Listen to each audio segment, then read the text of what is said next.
Hi everyone. পিতু, মাম্মাম আর বাবাই তিনজনে মিলে বেরিয়ে পড়েছি কেনাকাটি করতে। আর এখানে এসে তো বেবি গার্লদের জামা কাপড় দেখে চোখ আর মন দুটোই জুড়িয়ে গেল। তারপর গিয়েছিলাম মিয়ামোড়ে। এখানে এসে আমার পছন্দ চকলেট কেক আর অনির্বাণের বাটারস্কচ।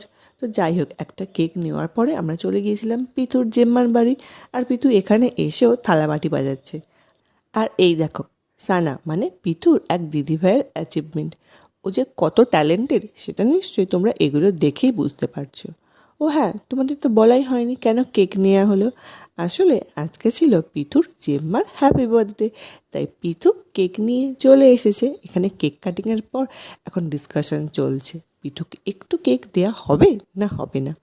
আর এই দেখো, পিঠুকে জেম্মা যেই একটু কেক মুখে দিয়েছে ওর তো খুব ভালো লেগেছে, আবার কেকের দিকে তাকাচ্ছে, বেশ চেটে চেটে মজা করে করে কেক খাচ্ছে।